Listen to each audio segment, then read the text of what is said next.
Yes, hello, good morning everyone. Please join the class. Good morning to everyone. आप लोग को मेरी voice clear है? Please tell me. Good morning बेटा, good morning to everyone. Good morning Mayank, Bhavesh, everyone. Aman, Jannat, कौन कौन है क्लास में? 10 स्टूडेंट्स दिख रहे हैं, 9 स्टूडेंट्स हैं अभी तक, इंक्लूडिंग मी. तो कृतिका, मयंक, राधा, रितिका, ऋतु, विशाखा और कुछ स्टूडेंट्स हैं. बहुत कम स्टूडेंट है. चलिए करेंगे स्टार्ट. सब दशहरा मनाने चले गए क्या आज? बट मॉर्निंग में तो कुछ भी नहीं होता, सब कुछ तो इवनिंग में होने वाला है. फाइन बेटा, चलिए स्टार्ट करेंगे. Very good morning to all of you. Okay, चलिए स्टार्ट करते हैं. तो लास्ट हमने बिजनेस एंड कमर्शियल नॉलेज में चैप्टर 1 कंप्लीट किया था, जिसमें हमने बिजनेस का इंट्रोडक्शन लिया था. ठीक है, ये जो आपका यूनिट है बिजनेस एंड कमर्शियल नॉलेज, इसमें आपको बिजनेस और पूरे कंपनी वर्ल्ड में जो भी एक नॉलेज होनी चाहिए वो हमें इसमें पढ़ना होता है. ठीक है, तो अभी हम हालांकि अभी 2-3 चैप्टर में बिजनेस की बात करेंगे. ठीक है, तो आज भी जो हमारा यूनिट है एडवांस में तैयारी कर रहे हैं. बिल्कुल बिल्कुल एडवांस में तैयारी हो रही है, बट क्लास में तो प्रेजेंट रहना चाहिए. आज हम नया टॉपिक करेंगे तो सबको प्रेजेंट रहना चाहिए था क्लास में. चलिए कोई नहीं, जो प्रेजेंट है वही इसका प्रॉफिट लें कम से कम. ठीक है, चीजों को समझें, प्रैक्टिस करें. फाइन. आज हमारा जो नया टॉपिक है बेटा, उसका नाम है बिजनेस एनवायरनमेंट. राइट, क्या नाम है उसका? Business environment. अब जिन्होंने भी बिजनेस पढ़ा है, ठीक है, अप टू 11th भी पढ़ा होगा, तो आप लोगों ने थोड़ा बहुत बिजनेस एनवायरनमेंट के बारे में पढ़ा है. ठीक है, क्या होता है बिजनेस एनवायरनमेंट, कितने उससे कंपोनेंट्स होते हैं, क्या क्या इंपॉर्टेंस है. ठीक है, कुछ ऐसी ही बातें हमने बिजनेस एनवायरनमेंट के बारे में पढ़ रखा है. अब आज हम पूरा बिजनेस एनवायरनमेंट करेंगे डिस्कस. बहुत सारी चीजें होती हैं जब हम बिजनेस एनवायरनमेंट को पढ़ते हैं. तो जब भी हम स्टार्ट करेंगे तो सबसे पहले समझेंगे कि ये बिजनेस एनवायरनमेंट होता क्या है. राइट, पहले समझना जरूरी है कि ये बिजनेस एनवायरनमेंट है क्या. चलिए फटाफट से टॉपिक को समझते हुए चलते हैं. ठीक है, और थोड़े से नोट्स जो है वो कवर करते हुए चलिएगा. इसमें ज्यादा कुछ ऐसी इंपॉर्टेंट बात नहीं है, 1-2 लाइन होती है हर टॉपिक में जो आपको पता होना चाहिए उतना. ठीक है, बाकी बिजनेस एंड कमर्शियल नॉलेज जो है ना, ये पेपर काफी लॉजिकल बेस भी होता है कि चलो जिसने नहीं पढ़ा थोड़ा बहुत वो ऐसा है कि कुछ क्वेश्चन ऐसे होते हैं जो आपके दिमाग के ऊपर बेस है, इंटरप्रिटेशन पे है. ठीक है, तो अगर किसी को पता है, थोड़ा सा लॉजिक लगाया जाए तो वो सही ऑप्शन टिक कर सकता है. इट इज नॉट नेसेसरी कि आप एक हर चीज को डीप में जाके ही पढ़ो. कुछ चीजें आपको लाइटली लेके भी आपको नंबर गेन करवा देते हैं. ठीक है, तो वही है कि मैं बताता जाता हूँ बस टॉपिक, तुम लोग उतना ध्यान रखना, उतना पढ़ते रहना, बस हो जाएगा उसमें से. ठीक है, यस. तो हमारा क्या है, बिजनेस एनवायरनमेंट है बेटा आज का टॉपिक. बिजनेस एनवायरनमेंट, क्या मुझे कोई बताना चाहेगा बिजनेस एनवायरनमेंट से हम क्या समझते हैं? In the earlier classes we have discussed the business. Business क्या होता है? राइट, बिजनेस के कितने तरीके हो सकते हैं व्यापार करने के, व्यवसाय करने के. ठीक है, तो अभी तक आप लोगों ने ये तो समझ लिया है कि काम करना है. ठीक है, काम करने के बहुत सारे तरीके होते हैं, उससे प्रॉफिट कमाया जाता है. तो कुछ चीजें सेटिस्फैक्शन के लिए भी की जाती है जिसको नॉन इकोनॉमिक एक्टिविटीज बोलते हैं. ठीक है, but the thing is that business environment से हमें क्या समझ में आता है? बिजनेस एनवायरनमेंट, थोड़ा बहुत भी अगर इस चीज के बारे में अगर आइडिया हो क्या है बिजनेस एनवायरनमेंट, कैसे आप समझाएंगे बिजनेस एनवायरनमेंट को, बताइए.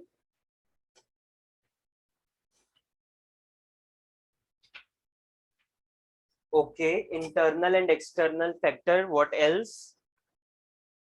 और क्या हो सकता है एक बिजनेस एनवायरनमेंट के बारे में, बताइए. देखो भाई, सिंपल सी बात हम ह्यूमंस एनवायरनमेंट में रहते हैं, है ना. Business environment is dynamic. ठीक है, बहुत सारी इंटरनल चीजें बता रहे हो, फीचर्स बता रहे हो.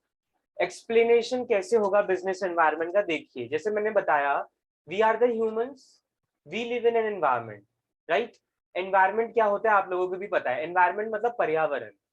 अगर हम अपने जीव जीव जंतु जो हैं, अगर उनके पर्यावरण की बात करें तो हमारे लिए बायोटिक कंपोनेंट्स भी होते हैं, एबायोटिक कंपोनेंट्स भी होते हैं एनवायरनमेंट में. राइट, बायोटिक कंपोनेंट्स मतलब living beings. Okay, including plants and animals, and abiotic components which is non-living but having an importance of their existence, like air, water, soil, है ना, land, ये सब आपका क्या है, abiotic components है.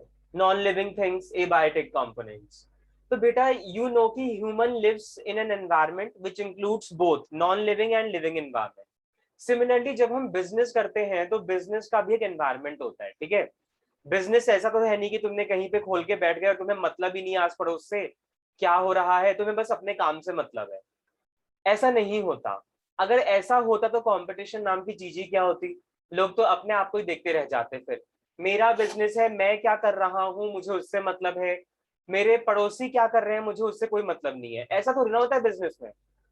जब आप बिजनेस खोलते हो तो आपको भी पता है you are doing activities in a certain surroundings in a particular environment. Now उस environment में कुछ चीजें internal होती हैं, कुछ चीजें external होती हैं, जिसको हम बोलते हैं internal environment and external environment. Internal environment का मतलब होता है बेटा जो आपकी कंपनी के अंदर की बात है. काफी सारी चीजें ऐसी होती हैं जो कंपनी खुद के ऑपरेशन से भी अफेक्ट होता है. लाइक आपका मैनेजमेंट कैसा है, आपके एम्प्लॉयज कैसे हैं, आपके कस्टमर्स कैसे हैं, आपके सप्लायर्स कैसे हैं, ठीक है, मार्केट कैसा है. ये सारी चीजें इंटरनल होती हैं जो फर्म्स टू फर्म्स को अफेक्ट करती हैं. सबको एक तरीके से अफेक्ट नहीं करती. पर अगर हम एक्सटर्नल एनवायरनमेंट की बात करें तो वो सबको एक तरीके से ही अफेक्ट करती है. लाइक कोरोना आया, ठीक है, तो corona is not, corona internal environment में तो था नहीं कि भाई एक पर्टिकुलर एरिया में आया तो ये इसी एरिया के बिजनेस को अफेक्ट किया. कोरोना ने पूरे वर्ल्ड को अफेक्ट किया. इवन आउटसाइड द वर्ल्ड भी चला गया, मतलब हर एक देश में चला गया वो, राइट. तो वो एक्सटर्नल फैक्टर था जिसकी वजह से पूरी इकोनॉमी अफेक्ट हुई है, including USA, China, Japan, Britain, India, every country, ठीक है. तो वो हमारा एक्सटर्नल फैक्टर होता है. पर अगर मैं बोलूं इंडिया की कुछ इंटरनल बातें हैं, लाइक इंडिया के पॉलिसीज में चेंज हो रहे हैं, ठीक है, इंडिया का बिजनेस एनवायरनमेंट बदल रहा है, इंडिया में पर्टिकुलर बिजनेस करने वाले लोगों की संख्या ज्यादा हो रही है, ठीक है. तो ये सब कंपनी के इंटरनल चीजें हो जाती हैं. तो चलो ये तो बाद में हम डिस्कस करते हैं. बट बिजनेस एनवायरनमेंट का मतलब ये होता है बेटा कि वो एनवायरनमेंट, वो पर्यावरण जिसमें रह के एक बिजनेस ऑपरेट करता है, तो उसे मतलब होना चाहिए कि उस एनवायरनमेंट में और कौन कौन ऑपरेट कर रहे हैं जो उसके बिजनेस को अफेक्ट कर सकते हैं. अब कौन कौन ऑपरेट कर रहे हैं वो मैंने आपको बता दिया है. इंटरनल होते हैं एंड एक्सटर्नल होते हैं. इंटरनल एक्सटर्नल हम डिटेल में डिस्कस करेंगे. बट पहले देखते हैं अगर हम बिजनेस एनवायरनमेंट को समझाएंगे तो कैसे लिखेंगे. Please write down. थोड़ा सा रिटर्न पे आ जाइए. बात करते हैं बिजनेस एनवायरनमेंट की. बिजनेस एनवायरनमेंट, जैसे ह्यूमंस अपने एक सराउंडिंग्स में रहता है वैसे ही आपका बिजनेस का भी एक एनवायरनमेंट है. वो इंटरनल और एक्सटर्नल चीजों से मिलके बना है. तो please write down. Business environment means the some total of, the sum total of all internal and external forces, all internal and external forces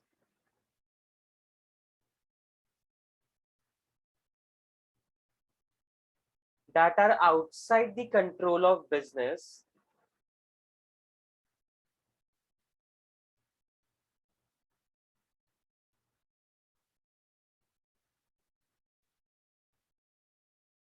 and may affect its performance, and may affects its performance. तो बेटा business environment क्या है, हर एक forces internal हो external हो, ठीक है, जो कि कंपनी के कंट्रोल के बाहर है. लेट मी टेल यू, सारी चीजें कंपनी के कंट्रोल के बाहर में नहीं होती, बहुत कुछ चीजें कंपनी के कंट्रोल के अंदर में भी होती हैं. So when we are talking about internal factors, internal factors will be within the control of organization, but external factors जो होते हैं वो कंपनी के कंट्रोल के बाहर होते हैं, जिसपे कंपनी का बस नहीं चल पाता. अगर उसमें कुछ चेंजेस हो गए तो कंपनी के लिए बहुत मुश्किल हो जाएगा अपने आप को बदलना. और अगर उसके लिए बहुत मुश्किल हो जाएगा अपने आप को बदलना तो नॉर्मल सी बात है बेटा, वो उसकी परफॉर्मेंस को अफेक्ट कर सकता है।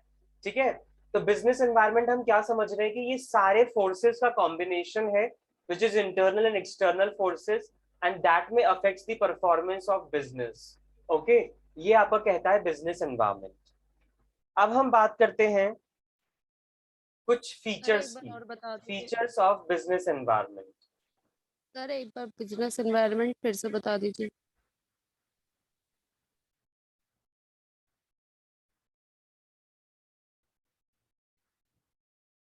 मार्केट कितना डायनामिक है आपका, है ना, कितना ज्यादा चेंजेस होता है मार्केट में डे टू डे बेसिस पे।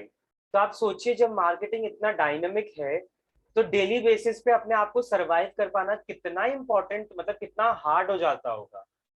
नॉर्मल सी अभी तो आप लोग कंपटीशन में नहीं हो, ठीक है, जब आप लोग मार्केट में एंट्री करोगे, चाहे वो बिजनेस हो, चाहे वो प्रोफेशन फील्ड हो, या चाहे वो एम्प्लॉयमेंट हो, जब आप लोग कंपटीशन को देखोगे ना, तो आप भी हिल जाओगे एक बार देख के। बिकॉज बेटा आज के टाइम पे ना मार्केट में सरवाइव कर पाना is like next level, very very big thing for us. Okay, knowledge होते हुए भी, स्किल्स होते हुए भी, कैपेबिलिटीज होते हुए भी लोगों को अपॉर्चुनिटी नहीं मिल पाती है। काफी लोगों को अपॉर्चुनिटी मिलती है तो वो लोग एक्सेप्ट नहीं कर पाते हैं। काफी लोग उस चीज के अकॉर्डिंग अपने आप को मोल्ड नहीं कर पाते। तो बेटा इतनी सारी फैक्टर है, इतना डायनामिक है मार्केट, कि मार्केट में सरवाइव कर पाना बहुत मुश्किल है। ठीक है, तो इसीलिए अपने आप को उसके अकॉर्डिंग हमें बनाना पड़ेगा कि हम डेली बेसिस के चेंजेस को अपने आप में मॉडिफाई कर सकें, ठीक है, अडेप्ट कर सकें। तो वही बिजनेस का भी फीचर्स है कि जब एक बिजनेस ऑपरेट करता है तो उसके आसपास क्या ऐसी चीजें हैं जो उसको अफेक्ट करती हैं और उसकी विशेषताएं बन जाती हैं। ठीक है, तो प्लीज राइट डाउन। पहला तो चीज है business environment is business environment is closely related, is closely interrelated.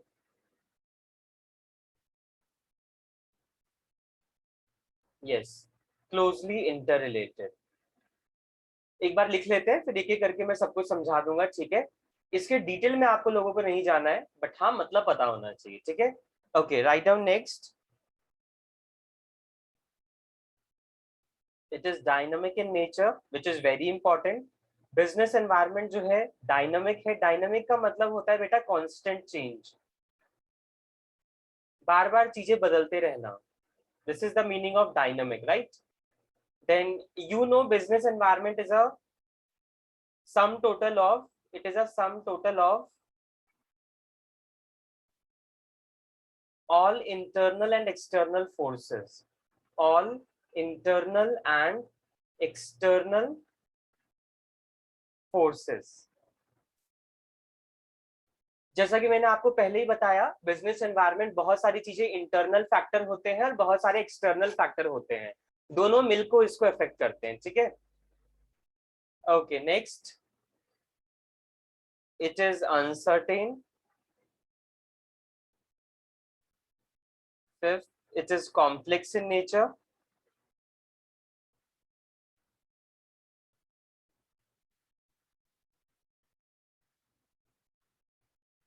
That's enough, इतना पता होना चाहिए। yes, तो हमने क्या क्या लिखा है, business environment is closely inter related, it is dynamic in nature, it is a some total of all internal and external forces, it is uncertain and it is complex in nature.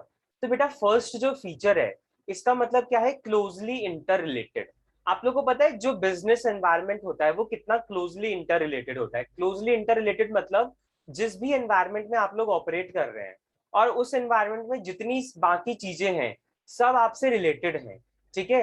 Like अगर हम एक environment में operate करते हैं, देखो जैसे एक एक दुकान खोलते हैं हम, ठीक है, तो जो हम दुकान खोल रहे हैं तो आसपास और दुकानें होती हैं। तो बेटा जो तुम्हारा कॉम्पिटिटर है और तुम हो आपस में इंटर रिलेटेड हो, ठीक है। तुम देखते हुए चलोगे कि तुम्हारा कॉम्पिटिटर क्या कर रहा है, उसके अकॉर्डिंग तुम भी अपने स्टेप्स लोगे। तो ये तो हमने मार्केट में पढ़ा ही हुआ है ना, ओलिगोपोली के बारे में, कि नॉर्मल सी बात है, when there is a high competition तो हमें अपने कॉम्पिटिटर्स को बीट करने के लिए उससे एक कदम आगे रहना पड़ता है और उससे मतलब उसकी स्ट्रैटेजी पे ध्यान रखना पड़ता है कि वो ऐसा क्या कर रहा है जो मैं नहीं कर पा रहा हूँ, ठीक है। ओके, तो ये सारी चीजें होती हैं, तो बहुत ही ज्यादा इंटर रिलेटेड है business environment. The second one is it is dynamic in nature. Dynamic का मैंने बताया बार बार बदलते रहना। बिजनेस आपका जो है ना, बिजनेस एनवायरनमेंट, ये फिक्स्ड कॉन्सेप्ट नहीं है कि हमेशा एक जैसा रहेगा। बिजनेस एनवायरनमेंट बदलता है। Starting from the 19th century to the 21st century आप लोगों ने कितने बदलाव देखे हैं, ठीक है, बहुत ज्यादा बदलाव देखे हैं। If we see in the smartphones industry in the beginning of 21st century, अगर हम 19th सेंचुरी की भी बात करें तो लोगों के पास मोबाइल फोन का तो कुछ ऐसा कॉन्सेप्ट था नहीं। 20th सेंचुरी के लास्ट तक आते आते लोगों के पास मोबाइल फोन्स आ चुके थे। तो आप लोगों को पता है वो छोटा नोकिया टाइप वाला जो मोबाइल था वो बड़ा फेमस हुआ करता था उस टाइम पे, ठीक है, बटन वाला वो। फिर धीरे धीरे 2006-2007 तक स्मार्टफोन्स भी इंडिया में फिर आने लगे थे। स्मार्टफोन्स लोगों के पास होते थे स्क्रीन टच वाले, कितना बड़ा वो हमें मतलब वो देखने को मिलता था, ठीक है। अच्छा ऐसा भी फोन होता है, ऐसे भी चलता है कि स्क्रीन टच करने से चलाते हैं। मैंने जब देखा था स्मार्टफोन्स पहली बार तो it was very fascinating to me कि भाई कहाँ हम बटन वाला चलाते रहते हैं और ये देखो कितना मस्त है एकदम। तो आप देख रहे हो कि हर एक चीज में ओवर द टाइम पीरियड कितने चेंजेस हुए हैं। आज स्मार्टफोन्स हमारे लिए बहुत कॉमन हो गया, ठीक है, बहुत ज्यादा कॉमन चीज हो गई है, लोग एंड्रॉइड से आगे बढ़ चुके हैं, ठीक है। तो वही बात है कि कॉन्टिन्यूस चेंजेस हो रहे हैं मार्केट में, फाइन। तो डायनामिक नहीं रहता है market, it is some total of all internal and external forces. बार बार वही चीजें रिपीट हो रही हैं, ठीक है। बहुत कुछ बिजनेस के अंदर की बातें होती हैं, बहुत कुछ बिजनेस को बाहर से भी अफेक्ट करता है, तो हम दोनों की इंक्लूड करेंगे। Fourth is it is uncertain. बेटा बहुत ही ज्यादा मुश्किल है ये एस्टिमेट कर पाना, ठीक है, ये प्रेडिक्ट कर पाना कि आगे क्या होने वाला है बिजनेस में। This is very tough to say कि what future holds for us, ठीक है। Future is very uncertain, future हमारे लिए टोटली अनसर्टेन होता है। जैसे एक इंसान की लाइफ में कल को क्या होगा हमें नहीं पता, सिमिलरली बिजनेस में भी कल क्या होने वाला है we don't know. But yes हम पता कर सकते हैं through the constant research and development, through the continuous survey. Survey अगर हम करते रहें, रिसर्च करते रहें, तो उससे पता चल सकता है कि फ्यूचर में आने वाला टाइम क्या होगा, ठीक है। तो है तो अनसर्टेन, अनसर्टेन इस वे में कि मान लो कुछ चेंजेस होने भी वाले हैं फ्यूचर में, बट क्या गारंटी है कि वो आपको सक्सेस देंगे ही देंगे, डजंट गारंटी ना, ठीक है। तो वही बात है कि ये टोटली अनसर्टेन है आपका। And fifth is what, it is complex in nature. Complex in nature बेटा बहुत मुश्किल है इस चीज को समझना कि जिस एनवायरमेंट में तुम ऑपरेट कर रहे हो वो तुम पे किस तरीके से इम्पैक्ट डाल रहे हैं, ठीक है। कभी कभी क्या होता है इकोनॉमी में सेवरल चीजें चेंजेस होते हैं, लाइक कोरोना आया, इकोनॉमिक चेंज हुआ, जीडीपी घटने लगी, ठीक है, पर कैपिटा इनकम लोगों की गिरने लगी, डिमांड कम हो गया, सप्लाई था फिर भी थोड़ा बहुत, supply was greater than demand, ठीक है, बट लोगों ने डिमांड ज्यादा होल्ड कर ली थी। ये सारे चेंजेस हो रहे थे। लोगों के कल्चरल वैल्यूज बदल रहे थे, जहां पे लोग पब्लिक गैदरिंग अलाउड थी वहां पे भी लोग अब नहीं जाना चाह रहे थे। मतलब ये था कि लोग प्रेफर करते थे घर से बाहर निकलना, हर सोशल साइट्स पे जाना, पब्लिक ऑफ पब्लिक गैदरिंग में इन्वॉल्व होना, पब्लिक प्लेसेस पे घूमना, सब बंद हो रहा था। एक खौफ बैठ गया था माइंड में, राइट। उसी तरीके से टेक्नोलॉजी में बहुत कुछ बदलाव होता रहता है कॉन्टिन्यूसली। फिर आपके पॉलिटिक्स में आपका पॉलिटिकल एनवायरनमेंट भी कॉन्टिन्यूस बदलता रहता है। तो बेटा एक ही बार में अगर ये सारे एनवायरनमेंट बदलने लग जाए तो पूरे बिजनेस पे जो इम्पैक्ट पड़ेगा वो समझना बहुत मुश्किल होगा, ओके। तो it is very tough to understand जब सेवरली एक एक चीजें बदलती रहती है एनवायरनमेंट में, ओके। तो ये चीज होता है कि ये कॉम्प्लेक्स होता है नेचर, बहुत टफ है बिजनेस एनवायरनमेंट को एनालाइज करना, उसके अकॉर्डिंग अपने आप को अडेप्ट कर पाना और मार्केट में सरवाइव कर पाना बहुत मुश्किल है।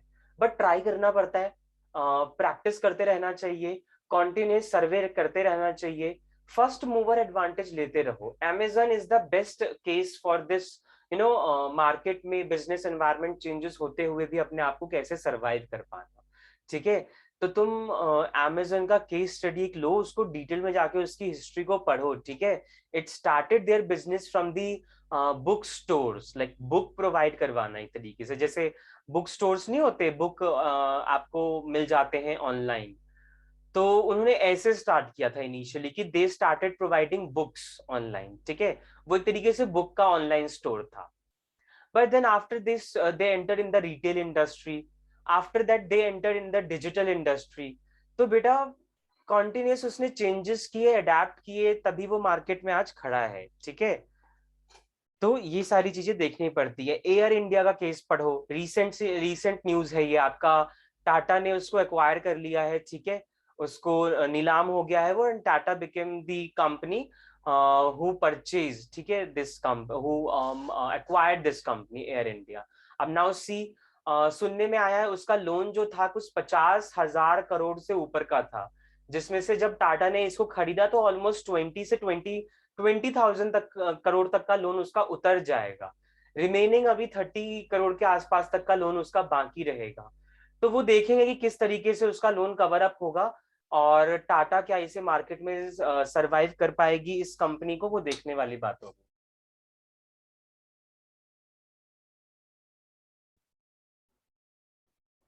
यस, तो हम क्या बात कर रहे थे कि वही टाटा की जो मैं आपको एग्जांपल दे रहा था, तो ऐसे न्यूज़ेस पढ़ते रहो जिसमें आपको पता चलेगा कि हाउ बिजनेस एनवायरनमेंट वर्क्स। काफी लोगों की दिवालिये निकल जाते हैं, काफी बिजनेस बंद हो जाते हैं, तो काफी सक्सेस भी होते हैं, okay, by surviving in the market. So these are some features. Now let's move further. आगे हम डिस्कस करेंगे importance of business environment. Please heading डालिए इंपॉर्टेंस ऑफ बिजनेस एनवायरनमेंट में, और इसमें आपको कुछ न्यू टर्म्स मिलेंगे तो उसको ध्यान रखिएगा।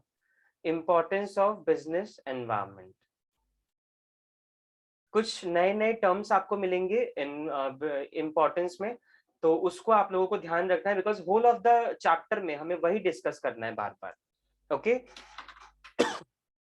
Let's move further. क्या बात कर रहे हैं हम? इंपॉर्टेंस ऑफ बिजनेस एनवायरनमेंट की। Yes,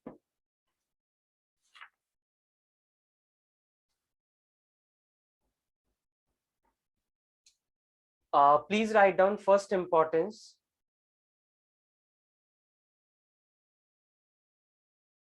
It enables the firm to identify, it enables the firm to sir identify एक बार पीछे का दिखा दीजिए।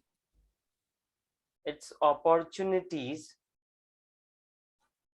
and getting first mover advantage, and getting first mover advantage।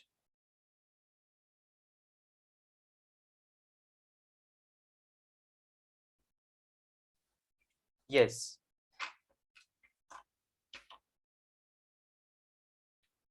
Fine. तो हमने क्या लिखा है? it enables the firm to identify its opportunities and getting first mover advantage।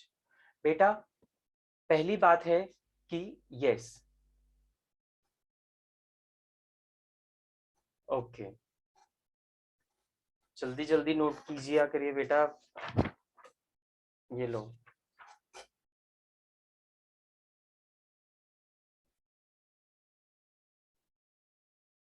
Yes, एक बार इसको स्क्रीनशॉट ले लो या एक बार देख लो जल्दी से और आगे कवर करते हैं।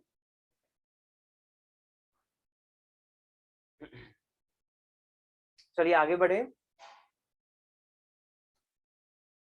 Okay, fine. यस, तो yes, we were talking about the importance of business environment. तो पहला इम्पोर्टेंस क्या है कि ये हमें अपॉर्चुनिटीज को आइडेंटिफाई करने में हेल्प करता है। Now you know what is opportunities. Opportunities होता है आपको पॉजिटिव चीजें जो आपको मिलती हैं एनवायरनमेंट से, ठीक है, वो किस तरीके से आपको अफेक्ट करती हैं और वो किस तरीके से आपको फर्स्ट मूवर एडवांटेज देती हैं। So it is important to know कि आप लोग को पता होना चाहिए अपॉर्चुनिटीज क्या है। अपॉर्चुनिटीज को बेटा हम पॉजिटिव ले सकते हैं, ठीक है। अब हमारी लाइफ है, हमारी लाइफ में हमको कितनी सारी अपॉर्चुनिटीज मिलती हैं। वो अपॉर्चुनिटीज हमें हेल्प करती हैं आगे लाइफ में बढ़ने में, लाइफ में ग्रो करने में। तो अपॉर्चुनिटीज को तो हम पॉजिटिवली समझते हैं कि भाई ये हमें ग्रो करने में हेल्प करेगी, ये हमें ग्रोथ प्रोवाइड कराएगी और हमें लाइफ में आगे बढ़ाएगी, ठीक है। तो सिमिलरली जब हम बिजनेस की बात करें, बिजनेस अपॉर्चुनिटीज की, तो बेटा बिजनेस में भी बहुत सारी अपॉर्चुनिटीज मिलती हैं, ठीक है। आपका डिमांड बढ़ रहा है and suppose you are the one who are leader in the market, तो आपके लिए ये अपॉर्चुनिटी है कि आप और प्रॉफिट कमा सकते हो, ठीक है। कॉस्ट कम कर पाना इज एन अपॉर्चुनिटी, ठीक है। आप अपना रेवेन्यू बढ़ा पा रहे हो, इट इज योर अपॉर्चुनिटी। तो अपॉर्चुनिटी ऐसी चीज है जो आपको आइडेंटिफाई करनी पड़ती है, ठीक है। जैसे कोविड का टाइम आया, नेगेटिव चीजें तो हमने बहुत देख ली, बहुत ज्यादा हार्म हुआ हमें, राइट। बट पॉजिटिव कभी सोचा? बहुत कुछ पॉजिटिव भी हुआ, और पॉजिटिव में जिनको फायदा करना था वो करके निकल गए, ठीक है। एक हाउस होल्ड लेवल से एक बड़ा बिजनेस लेवल तक भी अगर नुकसान भुगता है उसने, तो उसने कई लोगों ने फायदा करके भी अपना काफी पैसा कमा लिया है, ठीक है। मास्क की इंडस्ट्रीज ग्रो होने लगी, जहां इंडिया में कोई मास्क पहनना प्रेफर भी नहीं करता था, हमें नहीं पता था ये मास्क का यूज क्या होना चाहिए, ठीक है। डॉक्टर्स लोग ऑपरेशन थिएटर्स में लगाते थे, पब्लिक के लिए तो ऐसा कुछ था नहीं। तो ये मास्क हमारी लाइफ का एक पार्ट बन जाएगा, एक एक्सेसरी बन जाएगा, फैशन एक्सेसरी भी हो गया ये तो अब। पहले जरूरत थी जब कोविड स्टार्ट हुआ, और अब तो ये फैशन एक्सेसरी हो गया, कि अगर तुम्हें इस तरीके से करना है कुछ, फेम इंडस्ट्री में जाना है and you want to be safe also, तो मास्क तो लगाना है। बट मास्क भी इतने डिजाइनर डिजाइनर मास्क है कि लोग उसको पहन के तो मॉडलिंग करते हैं अब, ठीक है। तो बात को समझो कि किस तरीके से इसने इसका भी मार्केट ग्रो कर दिया। सैनिटाइजर, हाँ, कभी कभार किसी के पास देखते थे, ठीक है, कि चलो कहीं बाहर बाहर जा रहे हैं तो खाना वाना खाना हुआ तो कहाँ हाथ धोते फिरेंगे, सैनिटाइजर यूज कर लेंगे। किसको पता था ये सबके पर्स और सबके बैग में ये एक लाइफ पार्ट बन जाएगा, ठीक है। तो यस, हाँ, तो वही बात है ना, कि हर एक चीज थी जो एकदम से बदल गई। इसे अपॉर्चुनिटी समझ लो, इसे तुम नेगेटिव ले लो, थ्रेट समझ लो। हम लोगों के लिए थ्रेट था, है ना, कि भाई क्या सैनिटाइजर यूज करना, क्या ये मास्क लगाना, एक तो इतनी प्रॉब्लम है, ये मास्क और प्रॉब्लम देती है, नॉर्मल सी बात है, ज्यादा केमिकल भी यूज करोगे तो स्किन के लिए ठीक नहीं है। हमारे लिए थ्रेट था, हम नेगेटिव एस्पेक्ट निकाल रहे थे। बिजनेस वालों के लिए पॉजिटिव था, उनके लिए ये अपॉर्चुनिटी थी, जितना ज्यादा यूज होगा उतना ज्यादा हम बनाएंगे। तो बेटा बस बात वही है, समय तो बदलता रहेगा, टाइम बदलता रहेगा, ठीक है। टाइमिंग में कोई चेंजेस नहीं होंगे, आज कुछ है कल कुछ और होगा। क्या तुम उसके अकॉर्डिंग अपने आप को बदल पा रहे हो? This is on you, okay. और तुम इस चीज को बदल रहे हो पॉजिटिव वे में या नेगेटिव वे में, वो भी तुम्हारे ऊपर डिपेंड करता है, ठीक है। तो चीजों में नेगेटिव कम देखा करो, पॉजिटिव ढूंढो। चीजों के प्रॉब्लम्स होते हैं तो सोल्यूशन ढूंढने की कोशिश किया करो, रादर देन उसको टालने की और कोसने की, ठीक है। हर प्रॉब्लम का सोल्यूशन होता है, तो हमें ट्राई करना चाहिए कि हम अपने आप को पॉजिटिव रखें। सो अगर हम अपॉर्चुनिटी की बात करें तो बेटा these are all positive aspects of the business, positive aspects of business which helps it to grow in the market, which helps it to grow in the market.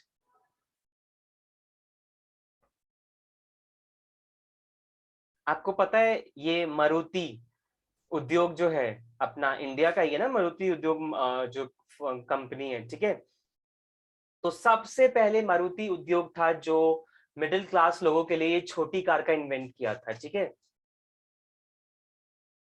Middle class people के लिए, जैसे आज के time में गाड़ी है ना कि नॉर्मल हम क्या अफोर्ड कर सकते हैं चलाना फॉर द मिडिल क्लास, आपका i10 i20 इस टाइप की, आप पता ही है ऑटोमोबाइल में एकदम हाई क्लास के लिए अगर जाओ तो फिर तो बेटा वो तो फॉर्च्यूनर, बीएमडब्ल्यू, और फॉर्च्यूनर भी इवन मिडिल क्लास के लिए आ जाता है, बीएमडब्ल्यू, वॉक्सवैगन और आपका मर्सिडीज, ये सब आपका हाई क्लास के लिए है, ठीक है।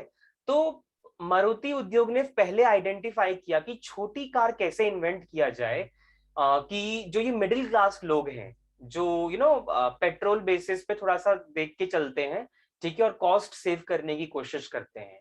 तो एक छोटा सा कार इनके लिए, मिडिल टाइप वाला, जिसमें फिट बैठ सके 4 लोग कम से कम, तो इस टाइप वाले का कार हम मार्केट में कैसे लेके आए सो दैट मिडिल क्लास वालों को ज्यादा फायदा हो, ठीक है। तो Maruti was the first firm to identify this opportunity. तो आपको पता है जो मिडिल क्लास लोगों के लिए पहली गाड़ी जो आई थी वो अपनी 800 ही थी, मारुति 800, जो कि अब बंद हो चुकी है। अब इसका मैन्युफैक्चरिंग नहीं होता, ठीक है। मारुति 800 कंप्लीटली काफी साल हो गए इस चीज को, मारुति की 800 वाले मॉडल को मैन्युफैक्चरिंग बंद किए हुए, ठीक है। बट एक टाइम था जब शुरुआत इसी से हुई थी, और ये जब कार आई बहुत छोटी थी साइज में, ठीक है, अफोर्डेबल थी, ठीक है, चीप थी हम सबके लिए, ठीक है, और नॉर्मल एक फैमिली साइज जो था चार चार की फैमिली जो होती थी वो आराम से इसमें ट्रैवल कर पाती थी, ठीक है। तो ये मारुति उद्योग पहला कंपनी बना जिसने एक मिडिल क्लास पीपल के लिए एक अफोर्डेबल कार को मार्केट में लेके आया, और उसके बाद तो फिर बस लोगों ने अपॉर्चुनिटी देखी और सब अपने आप को उसके अकॉर्डिंग लेते गए, ठीक है, चलाते गए, ठीक है। किसी ने कुछ बदलाव किया, किसी ने कुछ बदलाव किया, तो आपका फिर आगे बढ़ता रहा मार्केट, ठीक है। हाँ, इस कार पे आपका मूवी बनी थी, दो दुनी चार, ठीक है, Do Dooni Chaar was the movie. बहुत अमेजिंग मूवी थी, like mind blowing picture, starting from that picture to the end of that picture, बस मजा ही आया है उसको देखते हुए। एक अच्छी हेल्दी फिल्म जो कि आप अपनी फैमिली के साथ, अपने फ्रेंड्स के साथ आराम से बैठ के एंजॉय कर सकते हो, ठीक है। हमने भी फैमिली के साथ देखी थी फर्स्ट टाइम जब वो टीवी पे आई थी। लाइक वो एक मिडिल क्लास का पूरा शो करता था लाइफस्टाइल, ठीक है, उनकी प्रॉब्लम्स, उनके एडजस्टमेंट्स, बहुत अमेजिंग मूवी है वो, ठीक है। तो हाँ, और वो इसी कार के बेसिस पे थी। तब तक तो ये कार लोगों के माइंड में बहुत ज्यादा डाउन मार्केट हो चुका था ना। ये मूवी तो आई थी 2011-12 के आसपास, राइट। तो तब तक तो मारुति इज लाइक बहुत स्क्रैप हो चुकी थी। तो मारुति 800 थी उन फैमिली के पास, ठीक है, ऋषि कपूर और नीतू कपूर जी की फिल्म थी ये, ठीक है। तो बहुत ही अमेजिंग मूवी थी कि 800 उनके पास वो मॉडल था, और उसी को लेके वो लोग घूमते रहते थे, ठीक है। और वो गाड़ी कहीं भी रुक जाती थी उनकी, उनको बहुत सारी प्रॉब्लम होती थी। उनके बच्चे कॉन्टिन्यूसली फोर्स कर रहे हैं कि पापा नई गाड़ी ले लो, नई गाड़ी ले लो, क्या इसको लेके कहीं भी घूमते रहते हो। और तो अमेजिंग फैमिली, क्या स्टोरी बताऊं मैं तुम्हें। तुम आराम से देखना खुद ही अगर नहीं देखी। वैसे किसी ने देखी है ये मूवी? बताइए, बहुत अमेजिंग मूवी है ये, बहुत अमेजिंग। ओके, तो इस मूवी को देखना एक बार, इस मूवी को देखना, ठीक है। बहुत मजा आएगा।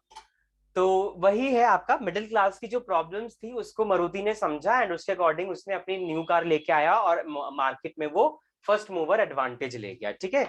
बेटा, जो अपॉर्चुनिटी को सबसे पहले आइडेंटिफाई करता है ना, उसको फर्स्ट मूवर एडवांटेज मिलता है, ठीक है। अगर आपको पता चल जाए कि पेपर में क्या आने वाला है, अपॉर्चुनिटी, ठीक है, तो आपके लिए वो फर्स्ट मूवर एडवांटेज होगा। बिकॉज क्यों, नॉर्मल सी बात है, जब सब पता ही है कि क्या आएगा तो तुम पढ़ के भी वही जाओगे, तुम स्कोर भी सबसे ज्यादा ही करोगे, ठीक है ना। तो अपॉर्चुनिटी के ऊपर है। आइए सेकंड की बात करते हैं। It helps the firm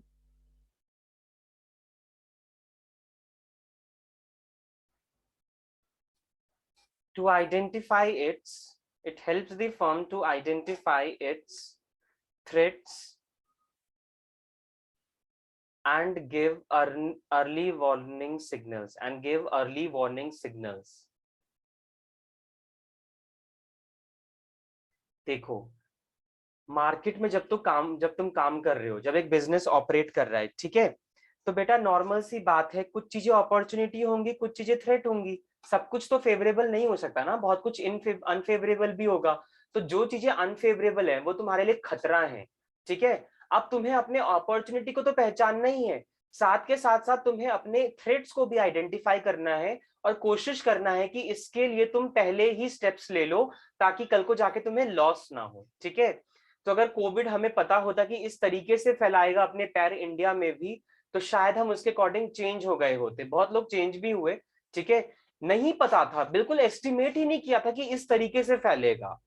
cases बढ़ रहे थे, स्टार्ट हुए थे जनवरी से बढ़ना, ठीक है, बट पता नहीं था कि इस तरीके से इतना बुरा इम्पैक्ट करेगा। था तो वो थ्रेट ही कहीं ना कहीं, पर बात ये थी कि कौन उसको आइडेंटिफाई करे और अपने आप को बदल दे उसके अकॉर्डिंगली। तो बहुत सारे मार्केट ऐसे थे जिन्होंने अपने आप को पहले ही बदल लिया, पर बहुत सारे मार्केट ऐसी थी जो बंद हो गई because of that suffer of the losses due to the Covid, ठीक है। तो वही होता है कि मार्केट में कल को जो खतरा आने वाला है, पहले ही तैयार रहो बेटा, अपने आप को उसके अकॉर्डिंग चेंज रखो, उसको अर्ली वार्निंग सिग्नल्स लो, खतरे की पहली घंटी की तरीके से समझो। कि तुम्हें पहले से इशारा मिल चुका है कि मार्केट में क्या होने वाला है, तो बदल दो ना अपने आप को। अगर तुम्हें एक बिजनेस बंद करना पड़ रहा है और दूसरा बिजनेस स्टार्ट करना पड़ रहा है, करो, पर अभी करो। हाँ, अगर पता था कि मतलब ये बिजनेस नहीं चलेगा, शट डाउन रहेगा, ठीक है, पर मैक्सिमम बिजनेस चलेंगे, वो खुले रहेंगे, तो बेटा वो बिजनेस तुम अभी से ही शट डाउन करके उस बिजनेस में एंट्री कर जाओ जिसका तुम्हें स्कोप है कि आगे तक ये चलेगा। ठीक है, ये करना पड़ता है। ठीक है, जब कुछ स्कोप नहीं होता ना मार्केट में किसी बिजनेस का, तो तुम्हें अल्टीमेटली उसे शट डाउन करके कुछ नया चीज में एंटर करना ही पड़ता है। Okay, the next one is it helps in policy formulation of business. Policy formulation of business, normal सी बात है, जो भी पॉलिसीज एंड प्रोग्राम्स आपको बनाना है रिलेटेड टू बिजनेस, एनवायरमेंट आपको हेल्प करता है। ठीक है, and what fourth could be? yes, it helps in coping up with rapid changes. It helps in coping up with rapid changes. Frequently जो बदलाव हो रहा है मार्केट में, उसको तुम कोप कर सको, उसको तुम हैंडल कर सको, बिजनेस एनवायरनमेंट तुम्हें इस चीज में भी मदद करता है। ठीक है, and last, it helps in improving performance. वो तो हमने देख ही लिया है, अगर हम अपॉर्चुनिटीज को पहचान जाएंगे, अपने थ्रेट्स को टाइम पे पहचान जाएंगे, अगर हम डिसीजन मेकिंग अच्छे से करेंगे, ठीक है, अपने एनवायरनमेंट को ध्यान में रखते हुए, तो नॉर्मल सी बात है ना बेटा, परफॉर्मेंस तो अच्छी होगी ही होगी। ठीक है, परफॉर्मेंस अच्छी होगी ही होगी। तो वही बात है, जब तुम सीए की तैयारी कर रहे हो, तुम्हें पता रहेगी पेपर में क्या आता है, by going through the previous year papers, by going through your hard work, ठीक है, by doing a proper planning, by executing your actions. ठीक है, तो बेटा अगर तुम ऐसे स्टेप्स लेके चलोगे तो नॉर्मल सी बात है, तुम्हारा परफॉर्मेंस इंप्रूव होगा। तो सेम बिजनेस पे भी अप्लाई होता है कि क्या क्या चीजें जरूरत है, कॉन्टिन्यूसली अपने आप को बदलिए, अपनी अपॉर्चुनिटी पे ध्यान रखिए, अपने थ्रेट्स पे भी ध्यान रखिए। ठीक है, अपनी डिसीजन मेकिंग पे ध्यान रखिए कि आप किस तरीके से डिसीजंस ले रहे हो मार्केट में। ठीक है, तो अगर तुम ऐसा करते हो तो ultimately you will be able to survive in the market and आपको सक्सेस मिलेगी। ठीक है, आप मार्केट में बने रहोगे। So these are some importance of business environment. ठीक है, अब बेटा इंपॉर्टेंट टॉपिक उसको स्टार्ट करते हैं, कंपोनेंट्स ऑफ बिजनेस एनवायरनमेंट। आइए, चार्ट यहाँ बनाना ठीक रहेगा या नेक्स्ट पेज पे बना लेते हैं? चलो नेक्स्ट पेज पे बनाते हैं, फाइन। फटाफट से करते हैं, ये टॉपिक हमने आज सोचा है कि इसको कंप्लीट करेंगे, कंपोनेंट्स ऑफ बिजनेस एनवायरनमेंट को। आगे बढ़ते हैं बेटा, आई होप आप लोगों ने ये नोट कर लिया होगा। ठीक है, आइए, yes, the most important topic of this chapter, अगर आपका पेपर में से क्वेश्चन बनता है तो मैक्सिमम क्वेश्चन आएगा, components of business environment, the most important topic. क्योंकि जब हम बिजनेस एनवायरनमेंट पढ़ते हैं तो सबसे इंपॉर्टेंट टॉपिक जो बनता है वो आपका है कंपोनेंट्स ही। ठीक है, तो कंपोनेंट्स को ध्यान में रखना है। एंड अब कंपोनेंट्स कितने तरीके के होते हैं वो मैंने आपको पहले ही बता दिया है। एक होता है internal environment,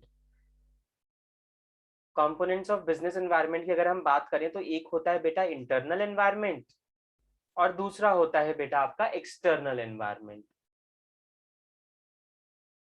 internal environment important है बट ओवरव्यू के लिए बस एक इंपॉर्टेंट है, पर एक्सटर्नल एनवायरनमेंट तो आपके जहन में बैठ जाना चाहिए, बिकॉज एक्सटर्नल एनवायरनमेंट से ज्यादा एमसीक्यूज बनेंगे। ठीक है, मुझे सच्ची में आज आपकी आवाज नहीं आ रही, क्या बात है, सब म्यूट है क्या? यहाँ पे अलाउ नहीं है क्या आज अपने आप को अनम्यूट कर पाना? अलाउ मैंने तो है। 3 बार बोला। मुझे आवाज नहीं आ रही, मुझे तो किसी का आया ही नहीं कि मतलब आप लोगों का कोई कुछ पूछ रहे हो। जो चैट बॉक्स पे दिख रहा है उसी से मुझे लग रहा है कि कोई दिक्कत है। यस, प्लीज प्लीज देख लीजिए एक बार इसको फटाफट से और फिर हम आगे बढ़ते हैं। आज हमारा बीसीआर का भी क्लास है, उसमें आज हम सर्कुलर और मेमोज करना सीखेंगे। ठीक है, तो सब प्रेजेंट रहें। वो कभी नहीं किया तुम लोगों ने सर्कुलर और मेमो, वो लिखना जरूरी है। ठीक है,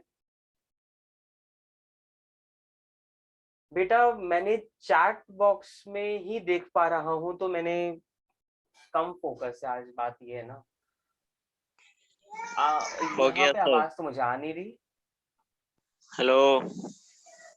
चलो कोई नहीं, अभी लिख लो, ठीक है, अभी लिख लो, अभी मिल गया तो अभी लिख लो।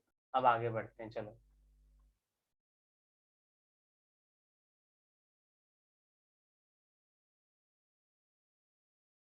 मुझे वॉइस क्यों नहीं आ रही आज आप लोगों की?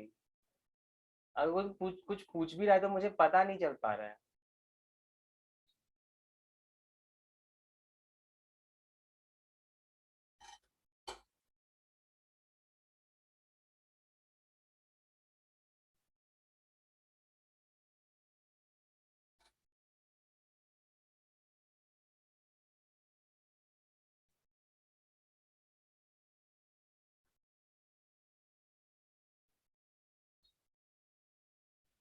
Can we move? बढ़े आगे बेटा। Okay.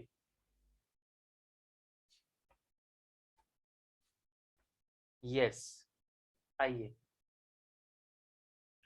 Internal and external environment, बात करते हैं। इंटरनल और एक्सटर्नल एनवायरनमेंट क्या होता है? पूरी बात लिखने से पहले आप एक बार एक्सटर्नल एनवायरनमेंट के भी दो पार्ट निकालिए। बेटा एक्सटर्नल में भी दो पार्ट होते हैं, ठीक है, ध्यान रखना है। एक्सटर्नल में एक होता है माइक्रो एनवायरनमेंट,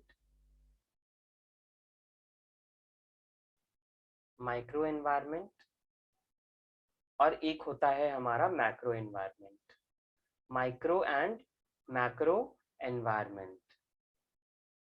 आज हम ये कंपोनेंट्स खत्म करेंगे बेटा, ये जल्दी से डिस्कस करते हैं एक बार। माइक्रो एंड मैक्रो एनवायरनमेंट, सबसे पहले आप लोग इंटरनल एनवायरनमेंट के लिख लीजिए और उसको समझ लीजिए और उसको साइड कीजिए। फिर आएंगे हम सबसे important which is external environment, और एमसीक्यू ज्यादा एक्सटर्नल एनवायरनमेंट में से पूछते हैं, ठीक है।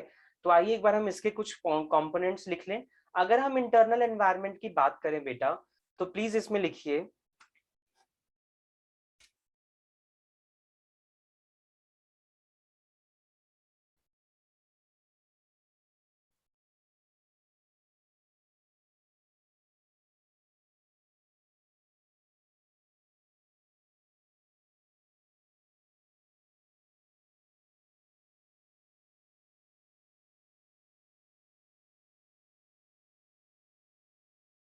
it refers to all the forces which remains within the organization। मतलब इंटरनल एनवायरनमेंट मतलब कंपनी की इंटरनल चीजें, ठीक है, कंपनी के अंदर की बात। तो बहुत सारी चीजें ऐसी होती हैं जो बिजनेस की परफॉर्मेंस को अफेक्ट करती हैं due to the internal environment. Now internal environment मतलब ये है कि आपके बिजनेस का एनवायरनमेंट कैसा है, जिस जिस भी जगह पे बिजनेस चल रहा है उसके अंदर की बात। अब कहते हैं ना कुछ, जैसे कहते हैं ना ये कंपनी की अंदर की बात है, इंटरनल मैटर्स हैं। तो वही इंटरनल मैटर्स जो तुम्हारे बिजनेस के अंदर की बात है वो किस तरीके से अफेक्ट करेंगी, तो उसमें हमें देखना है क्या क्या चीजें हो सकती हैं। तो please write down. The first one is value system. Company का वैल्यू सिस्टम क्या है और कैसा है, दोनों चीज। The second one is mission and objective, mission and objective of the business, ठीक है। मिशंस एंड ऑब्जेक्टिव्स हो गए। और क्या होती है कंपनी के अंदर की बात जो उसको इंटरनली अफेक्ट कर सकती हैं, वो है ऑर्गेनाइजेशनल स्ट्रक्चर, ऑर्गेनाइजेशनल स्ट्रक्चर। और हो सकता है जैसे आपका कॉरपोरेट कल्चर, कॉरपोरेट कल्चर। और हो सकता है आपका quality of human resources, quality of human resources. और हो सकता है आपका लेबर यूनियंस, लेबर यूनियंस। तो these are some important components of internal environment जो कि फर्म्स की अंदर की बात होती हैं। बेटा वैल्यू सिस्टम, वैल्यू सिस्टम का मतलब है कंपनी जब एक खड़ी होती है तो उससे कुछ वैल्यूज होती हैं। आप ऐसे समझ सकते हो कि वैल्यूज ये कि during the life time company क्या रूल्स एंड रेगुलेशंस फॉलो करेगी, कंपनी की क्या पॉलिसी होगी, ठीक है, लाइक कंपनी को आगे तक ले जाने का तरीका क्या होगा जिससे हम हटेंगे नहीं। वैल्यूज आपको ये डिसाइड, वैल्यूज क्या होती है, वैल्यूज आपको बताती हैं कि what is right and what is wrong, ठीक है। तो बेटा जब आपको वैल्यू आपको निर्देश देती है कि क्या चीज सही है और क्या चीज गलत है, तो ये आपको हेल्प करती है बिजनेस को आगे तक ले जाने में और रास्ता ना भटकने में, ठीक है। अगर आप ना रास्ता भटक जाओगे तो आप अपने वैल्यूज से आगे चले जाओगे, या आप कह लो आप अपने वैल्यूज के अगेंस्ट में चले जाओगे, ठीक है। इट इज समथिंग लाइक कुछ लीगल काम करने जा रहे थे, करते करते बहुत कुछ इलीगल कर दिया, तो फिर क्या हो गया, वो आपकी वैल्यूज के अगेंस्ट में हो गया। तो ये सब चीजें भी कंपनी की इंटरनल चीजें होती है जो कंपनी को खुद ध्यान रखना पड़ता है, ठीक है। मिशन एंड ऑब्जेक्टिव्स, मिशन होता है कि कंपनी की प्रेजेंस में स्ट्रैटेजीज क्या हैं, कि जैसे कोई प्रेजेंट में चेंजेस हो रहे हैं या प्रेजेंट में कोई प्रॉब्लम्स आ रही हैं, मतलब वो प्रेजेंट में कैसे सरवाइव कर पा रही है, ज्यादा से ज्यादा प्रॉफिट कमाने के लिए और कॉस्ट को कम करने के लिए उसकी स्ट्रैटेजीज क्या है और उसका उद्देश्य क्या है, वो कहां तक पहुंचना चाहती है। ऑर्गेनाइजेशनल स्ट्रक्चर, ऑर्गेनाइजेशनल स्ट्रक्चर होता है बेटा कि आपका हायरार्की कैसा है ऑर्गेनाइजेशन में, ठीक है। क्या बहुत ही ज्यादा रिजिड है, क्या ये बहुत ज्यादा फ्लेक्सिबल है, ठीक है। तो ये ऑर्गेनाइजेशनल स्ट्रक्चर होता है। क्या proper lines of authority design कर रखी है या नहीं कर रखी है, या लोग ऐसे ही घूम रहे हैं, कोई इधर जा रहा है कोई उधर जा रहा है, किसी को पता ही नहीं क्या चीज कहाँ पे अवेलेबल है। तो बेटा प्रॉपर स्ट्रक्चर होना is very important in the organisation. Structure हमें क्या हेल्प करता है, स्ट्रक्चर हेल्प करता है to get the right thing at the right place, okay, ताकि आप लोगों को कंफ्यूजन ना हो। Fourth is corporate culture. Corporate culture, culture भी कंपनी के अंदर की बात होती है, कल्चर कोई बाहर से तो आया नहीं है, ठीक है, और हर कंपनी का कल्चर अलग होता है, राइट। तो आपका कॉर्पोरेट कल्चर इज इंपॉर्टेंट कि आपका कल्चर कैसा है। Culture in the sense means कि बिजनेस का जुड़ाव है कि नहीं है उस चीज से जिसके लिए वो सरवाइव कर रहा है, ठीक है। तो ये चीज होना चाहिए इसमें। जैसे बहुत सारे खादी प्रोडक्ट्स बनते हैं and khadi is the Indian made in India product, ठीक है। तो खादी प्रोडक्ट बनाने के लिए इट इज इंपॉर्टेंट कि कॉर्पोरेट कल्चर कैसा हो, प्योर खादी यूज किया जा रहा हो, ठीक है। और आपको पता है कि इसका जो है डिस्ट्रीब्यूशन सिस्टम लोकेटेड है कहीं कहीं जगह, ज्यादा भी नहीं है इंडिया में भी, बात ये है, ठीक है। तो इस चीज को प्रमोशन आप कैसे कर रहे हो, आपका कल्चर कैसा है, ठीक है। कुछ भी अनएथिकल नहीं होना चाहिए, ठीक है। तो ये चीज आपका देखना पड़ता है। किस तरीके के एम्प्लॉयज आपने बिठा रखे हैं, कंपनी की इंटरनल कैसे चीजें चल रही हैं, क्या कोई डिस्क्रिमिनेशन तो नहीं हो रहा है, ठीक है। Then quality of human resources, आपके एम्प्लॉयज कैसे हैं, आर दे इनफ एफिशिएंट कि वो मार्केट में आपको हेल्प करे ग्रो करने में, या फिर वो बहुत ही ज्यादा एकदम बेकार है। हाँ, and your labour unions, labour unions बहुत ज्यादा इंपॉर्टेंट रोल प्ले करते हैं, है ना। लेबर यूनियंस मतलब ट्रेड यूनियंस। अगर आप ट्रेड यूनियंस बहुत अच्छी होती हैं तो कभी कभी अपनी डिमांड फुलफिल कराने के लिए वो बहुत ज्यादा जोर भी चलाती हैं फर्म्स पे, ठीक है। स्ट्राइक पे बैठ जाएंगी, हड़ताल पे चली जाएंगे, ठीक है। ऑपरेशंस बंद कर देते हैं कुछ टाइम के लिए, लॉकआउट जिसे हम बोलते हैं।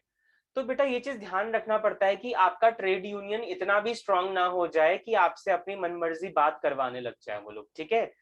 पर फिर आपको ये भी देखना है कि उनको कोई प्रॉब्लम भी ना हो, ठीक है। आप उनकी प्रॉब्लम का सोल्यूशन हमेशा करते रहो ताकि वो लोग स्मूथली काम करें और ये सब आपको इंटरनली हेल्प करें ग्रो करने में। नब हम आगे बात करते हैं एक्सटर्नल एनवायरनमेंट। एक्सटर्नल एनवायरनमेंट में पहला आता है माइक्रो एनवायरनमेंट। इसे कंपोनेंट लिख लीजिए बेटा। माइक्रो एनवायरनमेंट जो पढ़ेंगे ना हम, उसका है कॉस्मिक एनालिसिस। क्या पढ़ेंगे हम, कॉस्मिक एनालिसिस के थ्रू पढ़ेंगे माइक्रो एनवायरनमेंट को। Cosmic analysis, cosmic analysis, when I am talking about cosmic analysis that means ये 6 लेटर से मिलके बना है ये word, COSMI and C, cosmic, ठीक है। Now see what this cosmic stands for. MCQ में ये क्वेश्चन ही ज्यादा बन जाते हैं। पहले तो what is C stands for in cosmic analysis. C stands for customers. 2 सी हैं वैसे तो। O stands for organization,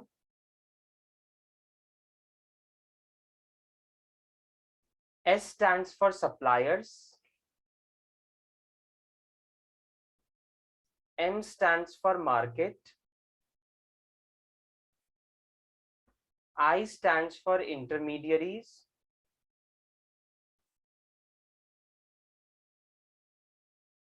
and C stands for competitors. इसको हम ऐसे ही समझते हैं, इसमें कुछ रिटर्न नहीं है इतना डिटेल में। डिटेल तो आपका है मैक्रो एनवायरनमेंट। तो एक बार मैक्रो एनवायरनमेंट का भी चार्ट बना ही लो बेटा, ठीक है। मैक्रो एनवायरनमेंट पढ़ने के लिए आप कौन सा एनालिसिस यूज करते हो? Pastel analysis. Pastel analysis. कोई मुझे फुल फॉर्म बताना चाहेगा पेस्टल एनालिसिस का? ये आप लोगों ने पढ़ा हुआ है in the macro environment. What is P stands for in pastel? P, E, S, T, L and E. What is P stands for in pestle? P stands for political environment. Political environment. E stands for economic environment. इसमें भी 2 E हैं। पहला है economic environment, दूसरा है आपको S stands for social environment या socio culture environment भी जिसे हम बोलते हैं, तो social environment. T stands for technological environment, technological environment. L stands for legal environment, and again E stands for environmental factor या सिंपली एनवायरमेंटल भी हम जानते हैं इसे, environmental factor. Please write down. Yes, pestle stands for, P stands for political, E stands for economic, S stands for social, T stands for technology, L stands for legal and E stands for environmental factors. Okay, आप लोगों ने environmental factors नहीं पढ़ा है, but this is also important in the pestle analysis. ठीक है? Okay. आइए पहले हम कॉस्मिक एनालिसिस की बात करें, फिर पेस्टल एनालिसिस की बात करते हैं। ठीक है, ये इंपॉर्टेंट टर्म है बेटा, इसको थोड़ा डिटेल में समझाऊंगा पेस्टल को। ठीक है, कॉस्मिक बस ध्यान में रख लो क्योंकि नाम आपको पता ही है, इसमें कुछ इतना इंपॉर्टेंट नहीं है। इनका रोल पता होना चाहिए एनवायरनमेंट में, बिजनेस में। ठीक है, तो हाँ ठीक है, अभी लिख लो।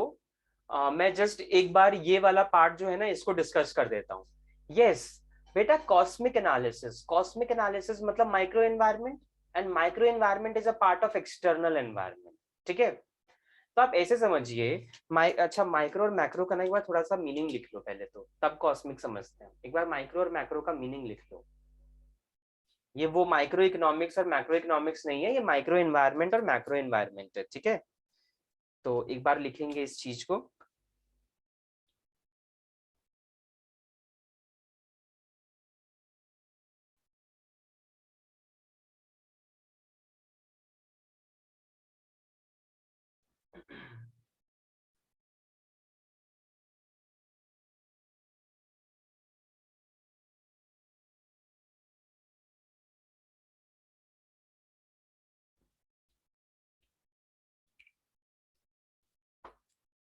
आगे बढ़े बेटा। Yes sir. चले आगे, थम्स अप दे एक बार, मैं कर दूं पेज चेंज अब। ओके ठीक है, चलिए बढ़ते हैं आगे। Yes, few things about micro and macro environment जो कि इंपॉर्टेंट है समझना। ठीक है, what is micro and what is macro? बेटा micro which is internal, macro which is external. ठीक है, माइक्रो भी ऐसे ही समझो, थोड़ी सी मतलब बातें हैं जो आपकी कंपनी के अंदर भी होती हैं। लाइक माइक्रो ऐसा है जो थोड़ा सा कॉम्बिनेशन है इंटरनल एंड एक्सटर्नल का। कुछ चीजें कंपनी के इंटरनल मिल जाती हैं, कुछ चीजें कंपनी के एक्सटर्नल जाके मिलती हैं। ठीक है, पर हाँ अगर एक्सटर्नल भी मिलती हैं तो कंपनी का कंट्रोल है इन पे। एक्सटर्नल मैक्रो एनवायरनमेंट में कंपनी का कंट्रोल ही नहीं होता किसी भी फैक्टर पे। ठीक है, तो प्लीज राइट डाउन। देखिए क्या लिखना है इसमें, बताता हूं मैं। it refers to the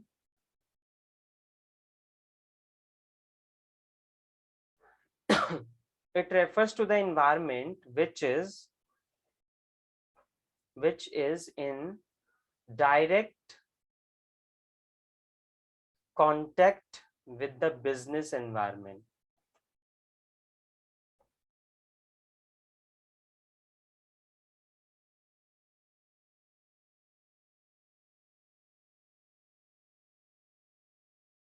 And can affect the routine activities of business straight away, and can affect the routine activities of business directly. देखो, माइक्रो एनवायरनमेंट जो होता है ना बेटा, ये प्रत्यक्ष है, ठीक है, तुम्हारे सामने है। अगर इनकी वजह से कुछ चेंजेस हो गए ना, तुम्हें पता चल जाएगा, ठीक है, और तुमको ये डायरेक्टली अफेक्ट करेंगे, ठीक है। और अगर ये तुमको अफेक्ट करते हैं तो सबसे अच्छी बात पता है क्या होती है इसमें, माइक्रो एनवायरनमेंट में तुम अपने आप को चेंज कर सकते हो, तुम्हारे लिए इतनी कठिनाई नहीं आएगी, ठीक है। या तुम उन्हीं को रोक सकते हो बदलने से, अगर तुम्हें खुद को नहीं बदलना तो, ठीक है। पूरी बात ये समझो कि माइक्रो एनवायरनमेंट जो है ना, अगर ये बदला तो इस बदलाव का जो कंट्रोल है वो तुम्हारे हाथ में रहेगा। पर मैक्रो एनवायरनमेंट में इसका उल्टा होता है, अगर मैक्रो एनवायरनमेंट बदलने लग गए ना बेटा, तो तुम्हारे हाथ में कुछ भी नहीं रहेगा लास्ट चीज के, कि अगर वो बदल रहा है तो तुम भी बदल जाओ, रादर देन तुम उसको बंद करने की कोशिश करो, क्योंकि वो तुम्हारे हाथ में ही नहीं है, वो तुम्हारे कंट्रोल में ही नहीं है, ठीक है। तो माइक्रो एनवायरनमेंट जो है वो बिजनेस के कंट्रोल में है, कि अगर वो बदलता है तो बिजनेस अपने आप को बदल सकता है, या उसको ही कंट्रोल कर सकता है जो चीजें बदल रही हैं, द चेंजिंग वेरिएबल्स, ठीक है। बट अगर हम मैक्रो एनवायरनमेंट की बात करें तो it refers to the general environment, it refers to the general environment that influences the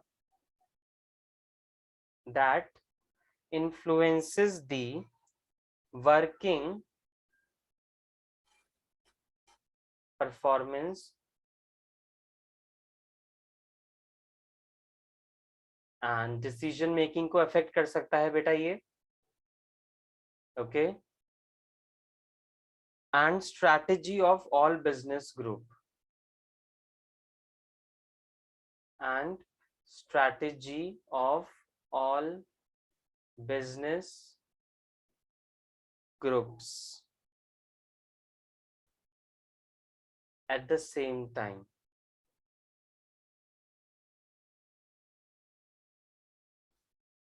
बेटा बात यहाँ पे बस इतनी सी है, मैक्रो इन्वायरमेंट अगर बदलता है तो ये बदलाव तुम्हारे कंट्रोल में है, ठीक है। पर मैक्रो इन्वायरमेंट बदलता है तो ये बदलाव तुम्हारे कंट्रोल में नहीं है, तुम्हारे कंट्रोल में नहीं है बेटा, तो जो ये तुम्हें कह रहा है ना उसके अकॉर्डिंग तुम्हें करना पड़ेगा। एक बात और होती है, माइक्रो इन्वायरमेंट में आपको पता है पर्टिकुलर किसी एक इंडस्ट्री या एक फर्म को अफेक्ट करता है माइक्रो इन्वायरमेंट, पर जब मैक्रो इन्वायरमेंट बदलता है ना बेटा, तो ये पूरे बिजनेस को ही अफेक्ट कर देता है। कंट्री में जितने भी बिजनेस हैं या एक इंडस्ट्री में जितने भी फर्म्स हैं, सबको अफेक्ट करता है, ठीक है। तो आप ऐसे समझिए कि माइक्रो इन्वायरमेंट जो है वो एक नैरोअर कॉन्सेप्ट है, और मैक्रो इकोनॉमिक मैक्रो जो बिजनेस एनवायरमेंट है वो आपका ब्रॉडर पर्सपेक्टिव है। क्यों? क्योंकि माइक्रो इकोनॉमी की वजह से एक फर्म, एक मार्केट अफेक्ट हो रही है, पर मैक्रो एनवायरमेंट की वजह से पूरी की पूरी बिजनेस अफेक्ट हो रही है। like entire business of this country can be affected by the macro environment, ठीक है। अगर जीडीपी में कोई चेंजेस हो रहे हैं तो बेटा जीडीपी में चेंजेस हो रहे हैं तो वो सारे मार्केट को अफेक्ट करेगा। अगर कस्टमर्स बदल रहे हैं तो बेटा कस्टमर्स बदल रहे हैं तो किसी एक मार्केट के बदलेंगे, दूसरी मार्केट के नहीं बदलेंगे, ठीक है। स्मार्टफोन्स वालों की बहुत ज्यादा डायनामिक ज्यादा एनवायरनमेंट हो रहा है, ठीक है, तो उनके कस्टमर्स फ्रीक्वेंटली बदलते हैं। वहीं अगर तुम टेक्सटाइल इंडस्ट्री में आ जाओ तो उसका थोड़ा सा कांस्टेंट भी रहता है, तो वो फर्म्स टू फर्म्स और बिजनेस टू बिजनेस को अफेक्ट करते हैं। पर मैक्रो एनवायरनमेंट में तो सारी बिजनेस को एक ही बार में अफेक्ट कर देती है। कोरोना आया तो उसने सारी बिजनेस को एक ही बार में अफेक्ट कर डाला, है ना। ऐसा नहीं है कि उसने एक ही इंडस्ट्री पे अपना इम्पैक्ट छोड़ा, उसने पूरी की पूरी मार्केट पे अपना इम्पैक्ट छोड़ा है। पूरे बिजनेस वर्ल्ड पे इम्पैक्ट छोड़ा है, चाहे वो प्राइमरी हो, चाहे वो इंडस्ट्रियल हो, चाहे वो सर्विस सेक्टर हो, कुछ भी हो, ठीक है। तो वो मैक्रो एनवायरनमेंट का कॉन्सेप्ट है। एक चीज और लिखें इनके बीच का डिफरेंस, सेकंड पॉइंट, जो माइक्रो एनवायरनमेंट होता है ना बेटा, ये शॉर्ट टर्म के लिए इम्पैक्ट डालता है, लाइक छोटे टाइम पीरियड के लिए। अगर उस छोटे टाइम पीरियड में अगर तुम बच गए तो बेटा तुम आगे चले जाओगे, ठीक है। पर उस छोटे टाइम पीरियड में अगर तुम नहीं बचे ना, तुम उस मार्केट में या चेंजेस तुम्हारे लिए हार्मनेस ज्यादा हो गई, हार्मफुल हो गया बहुत ज्यादा, तो बेटा तुम्हें शट डाउन करना पड़ेगा, ठीक है। सेम लाइन है? नो, सेम लाइन कैसे है? आर यू सेइंग कि ये दोनों सेम लाइन है? सर सेम लाइन नहीं, सेम टाइम, क्या लिखा है वो? जन्नत बेटा कोई कंफ्यूजन है तो पूछो, ये सेम लाइन किसके लिए बोल रहे हो?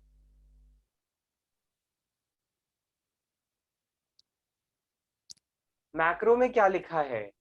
देखो पढ़ो क्या लिखा है। माइक्रो में हमने लिखा है it refers to the environment which is in direct contact with the business organization and can affect the routine activities of business directly। बेटा माइक्रो एनवायरनमेंट का मतलब ये होता है जो डायरेक्ट इम्पैक्ट डालती है बिजनेस पे और बिजनेस के रूटीन एक्टिविटीज पे इम्पैक्ट डालती हैं, ठीक है, रूटीन पे, जो डेली का काम है। पर अगर मैं मैक्रो एनवायरनमेंट की बात करूं तो उसमें क्या लिखा है, it refers to the general environment that influence the working performance, decision making and strategy of all business groups at the same time। अच्छा ये पूछ रहे होंगे बेटा, अच्छा ये पूछ रहे होंगे आप, दिस इज टाइम, हाँ ये पूछ रहे होंगे। ओके, मेरे को लगा तुम डिफरेंशिएट नहीं कर पाए माइक्रो और मैक्रो में। Okay, this is time not line, yes. Okay fine, आगे बढ़ते हैं बेटा। दे कैन इन्फ्लुएंस, देखिए जैसे मैंने आपको बताया कि जो ये माइक्रो एनवायरनमेंट होता है ना, ये शॉर्ट टाइम पीरियड के लिए इम्पैक्ट डालता है, तो they can influence the performance for short term only, performance for short term only. Micro environment ना बहुत शॉर्ट टाइम पीरियड के लिए इम्पैक्ट डालता है, but they influence the complete business, they influence the whole market for long time period,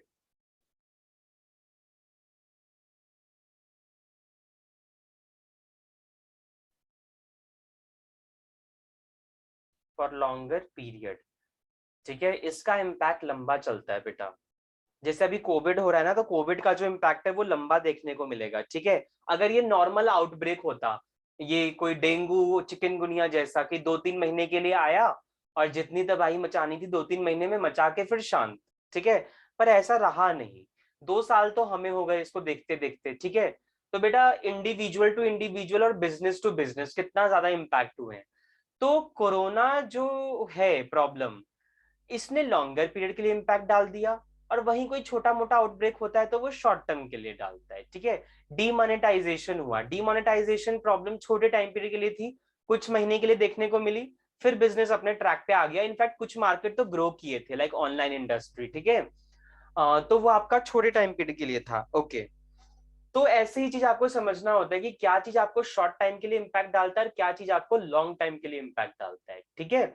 तो macro environment में जो भी चेंजेस होंगे ना बेटा, वो बहुत ज्यादा लंबे टाइम तक के लिए इम्पैक्ट डालेगा, और माइक्रो एनवायरनमेंट में जो चेंजेस होंगे वो शॉर्ट टाइम के लिए डालेगा, ठीक है।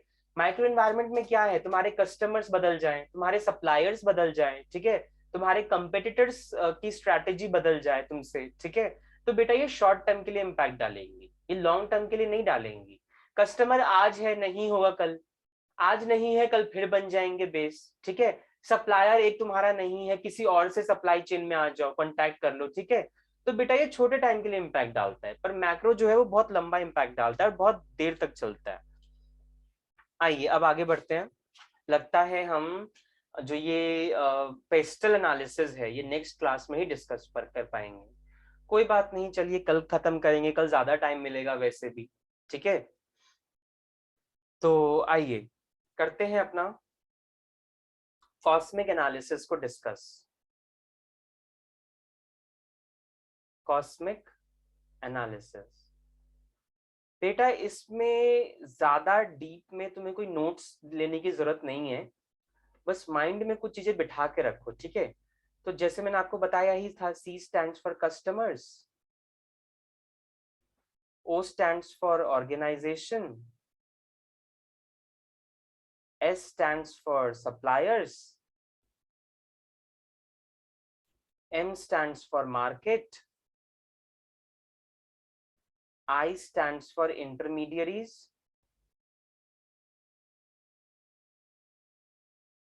and C stands for again competitors. देखो बेटा, माइक्रो एनवायरनमेंट मतलब क्या, जो चीज तुम्हें एक्सटर्नली मिल तो रही है बट तुम्हारे कंट्रोल में है, ठीक है। तो बेटा नॉर्मल सी बात है, ये जितने भी ग्रुप्स हैं, ठीक है, ये हैं तो एक्सटर्नल एनवायरनमेंट के कंपोनेंट, क्योंकि कस्टमर बाहर से आता है, ठीक है। ऑर्गेनाइजेशन एक थोड़ा सा इंटरनल हो गया, as I already told you, ये कॉम्बिनेशन होगा इंटरनल और एक्सटर्नल का, ठीक है। तो कस्टमर बाहर हैं, सप्लायर्स बाहर हैं, मार्केट बाहर है, इंटरमीडियरीज कंपनी के बाहर हैं, कंपेटिटर्स हमारे हैं, तो एक ही इंडस्ट्री में ये सब कुछ, पर एक ही कंपनी या एक ही फर्म के अंदर तो नहीं है ना, एक मार्केट के अंदर है, ठीक है, एक इंडस्ट्री के अंदर है। तो बेटा जब ये एक इंडस्ट्री के अंदर है तो ये तुम्हें शॉर्ट टाइम के लिए इंपैक्ट डालेंगे, ठीक है। कस्टमर जैसे तुम्हारा बदल रहा है, अब क्या कस्टमर पे जीत हासिल करने के लिए तुम्हें क्या करना चाहिए, कॉन्टिन्यूसली तुम्हें देखना चाहिए कि कस्टमर की क्या नीड्स एंड वांट्स हैं जो मार्केट में अराइज हो रही हैं, उसकी एक्सपेक्टेशंस क्या है रिगार्डिंग द प्रोडक्ट, ठीक है। तो ऐसा करके तुम अपने बिजनेस को ग्रो कर सकते हो। अगर हम ऑर्गेनाइजेशन की बात करें बेटा, तो ऑर्गेनाइजेशन की अंदर की बात, लाइक उसका मैनेजमेंट कैसा है, उसके बोर्ड ऑफ डायरेक्टर्स कैसे हैं, उसके एम्प्लॉयज कैसे हैं, आर दे वर्किंग एफिशिएंटली, क्या वो सही से काम कर रहे हैं। अगर वो सही से काम करेंगे तो आगे हम ग्रो कर पाएंगे, हम अपनी परफॉर्मेंस इंप्रूव कर पाएंगे, हमें किसी भी तरीके का थ्रेट नहीं होगा, ठीक है। When I am talking about suppliers, बेटा सप्लायर्स भी आप लोगों को बहुत ही बड़ा एडवांटेज देते हैं, ठीक है। फर्स्ट मूवर एडवांटेज भी हो सकता है आपका, डिपेंडिंग अपॉन की सप्लायर्स की बार्गेनिंग पावर कितनी है। लाइक अगर सप्लायर्स ज्यादा हो जाएंगे ना तो उनकी बार्गेनिंग पावर हाई हो जाएगी। बार्गेनिंग पावर हाई होने का मतलब क्या है, देखो जब कस्टमर ज्यादा हो जाता है मार्केट में तो वो बार्गेन करने लगता है, ठीक है, उसे बोलता है कि हमारा ग्रुप स्ट्रांग है तो हम बार्गेनिंग करेंगे, प्राइसेस हमारे हिसाब से चलेगा।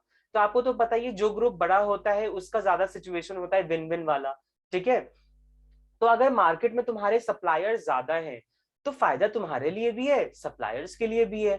अगर एक तुम्हारे को ज्यादा रेट पे बेच रहा है रॉ मटेरियल, तुम दूसरे वाले से ले लो, ठीक है।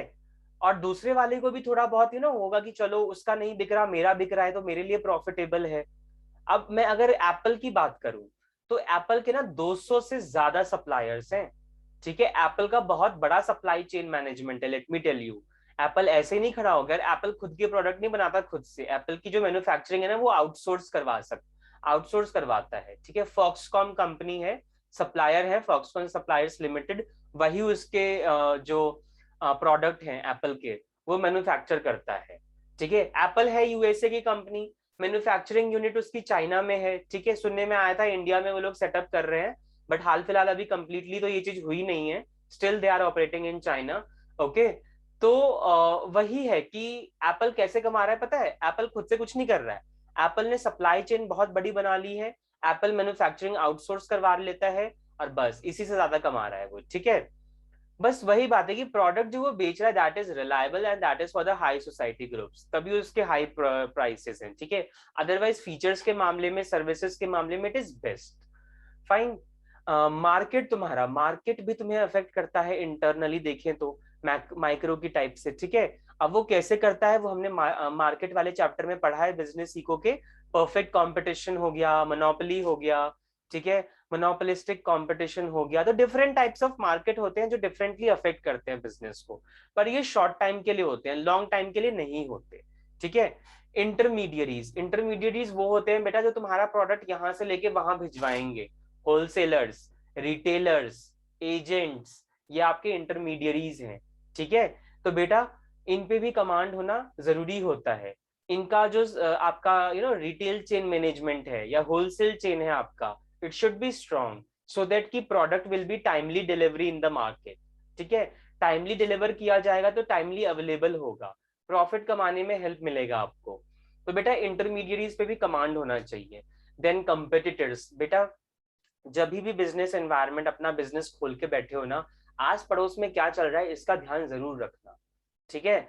मैंने काफी बिजनेस ऐसा देखा है जो बहुत ही अच्छा चल रहा होता है, मैं तो स्मॉल लेवल की बात कर रहा हूँ, नॉर्मल रिटेलर शॉप्स की ही, एक टाइम पे इतना अच्छा चल रहा होता है, बट मार्केट में उसके बगल में 2-3 शॉप और खुल जाए तो उसका मार्केट बंद हो जाता है। बिकॉज क्यों?